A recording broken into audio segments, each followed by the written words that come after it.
Okay, match 5. Let's see how this goes.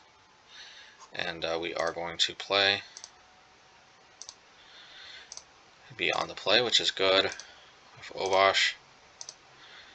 And that last hand was completely unkeepable. Of course, we didn't have any lands. And you know, the good thing about Blood Moon is sometimes you can keep speculative hands like this. The intention here is hopefully between Relic and Blood Moon, we can really disrupt some types of decks. So here it looks like they're probably playing red-white land destruction, from what I remember. That's what I was thinking at the time, because really not many pure red-white decks, and I haven't actually seen this played in red-white land destruction, but I think this is a justifiable card that they could play, and frankly I'm surprised they don't play it more. They are a little light on win conditions. Maybe because they tend to like to play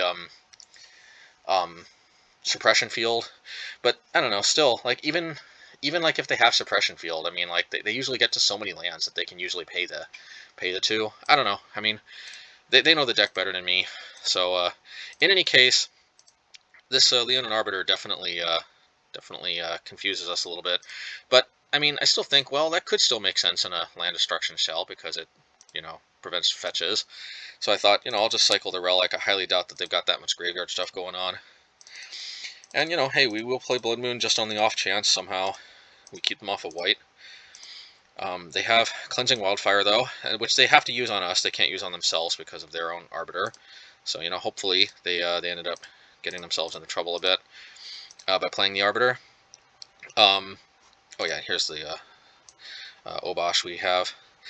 So, yeah, the good news here is that we can play the Zoetic Cavern. So we can either block it or just go on the offensive. You know, we're pretty mana flooded, so kind of makes sense to play this here. And it doesn't look like we're playing an actual land destruction deck. I mean, I guess they still could be, but it doesn't seem like. Yeah, so, you know, we draw Bonecrusher Giant, and we just go after the Chandra.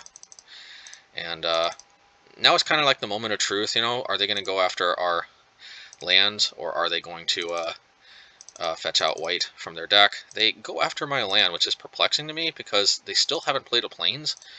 But I'm at this point I'm so confused that I don't know. Like I've got so many lands that I'm not too worried about getting suddenly taken off of all my lands.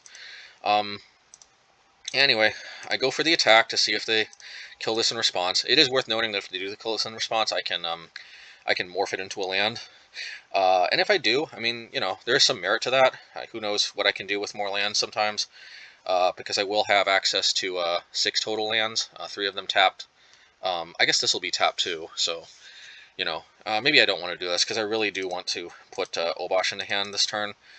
Yeah, and the reason being is that I'm a little bit worried about Anger of the Gods, so, I mean, they could play something else that could be a problem for me, but I just feel like Anger of the Gods is the most likely card to give me big problems. So anyway, I play Obosh here, and next turn I can probably play Giant and Zoetic Cavern.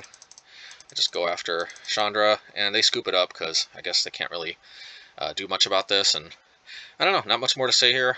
Let's go to the next game. Alright, game 2, match 5. Let's see if we can get the 4-1. Be pretty good, 5-0, 4-1, hey, can't complain.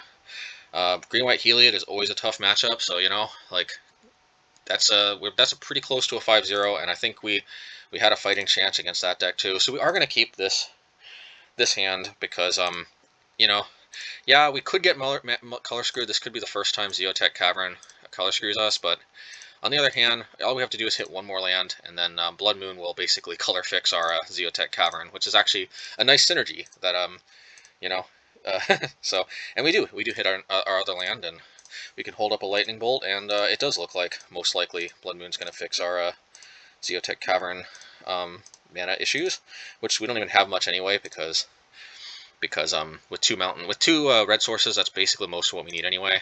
The rest is just to pay like the extra colorless on Seasoned Pyromancer, or to put Obosh in hand and so forth. Anyway, so this time they do fetch out a Plains with Ghost Quarter. Maybe they weren't aware that Cleansing Wildfire can target their own land. I don't know. So they do play another Chandra. I'm still not exactly sure what exactly their plan is. I do play Seasoned Pyromancer, and from what I remember, I think I've pitched the Spellbomb and the Firebolt. Yeah, and I think I play out the Swiftspear. Now, in retrospect, I think this was a mistake. I think I should have Lightning Bolted, because when I think about it, like, it was pretty obvious they were going to go to flashback their Lightning Bolt. That's the best way to get value to their Chandra, and it was pretty clear to me that that there wasn't really any good targets without that Swiftspear, and plus they would have had to have essentially sacrificed it in order to get that Lightning Bolt. So probably using my own Lightning Bolt on it would have been better, but we're still in pretty good shape. I send Seasoned Pyromancer notably to them and the 2 tokens to the Chandra. Basically, the reason for this is that I'm a little bit worried about something like Path, or just like a Lightning Bolt, and I would rather them use it on one of the tokens to save the Chandra, and my intention is always just to finish it off with Firebolt, but I end up dealing more damage to them either way by sending both to Chandra, because if they'll kill a token, they'll take 2. If I send this to Chandra and I send 2 to them, well, they'll take 2 anyway, so like either way they're taking 2, I guess is what I'm trying to say. And of course they have Path, and they do choose to go Path the Pyromancer rather than the tokens to save Chandra, and I can't exactly blame them. Yeah, and I think I put Obosh to hand here, and at this point I definitely do feel fairly confident that I can cycle. So they Nihiri my my Blood Moon, but I don't really know if Blood Moon's doing that much because they still haven't played that many white spells. Anyway, so I do play Obosh, get Nihiri off the table. They play Leonin Arbiter, they path my Obosh, but I still think I've got a lot of gas in the tank, as they say. I am going to Firebolt this. There was some consideration to stomping at instant speed. If I were to redo this, I think this was a minor misplay. I probably should have played the Relic, just in case they have like another Chandra or something. I probably should have held up Stomp, but I don't know. I don't think it makes that big of a difference. I think my thinking was I was going to cycle Spellbomb in a turn, and not because I don't want to like remove my own Firebolts. And I do actually think I end up doing that, so maybe it really wasn't like a misplay. But I think, in retrospect, it would have been better for me to be able to stomp this Nihiri. I think it would have been a little bit more mana efficient, but it's honestly doesn't make that big of a difference. And I do cycle Spellbomb, which is what I intended to do from the beginning. Yeah, so I just go after Nihiri. I stomp, I Lightning Bolt, and I play Giant. And yeah, I mean, I think this is a pretty good position. Of course, Anger of the Gods is potentially a problem, but instead they play Giant Killer, Cast Down. Very interesting, but with 2 Firebolts in the graveyard, I'm not too worried about this. So I do play this. I mean, I could have played the Lightning Bolt and played Zoetic Cavern, but I just never know if they're going to drop some kind of 3 toughness creature of some type that I don't know about. So I'm still just trying to be a little cautious. Anyway, I think now it's Zoetic Cavern time.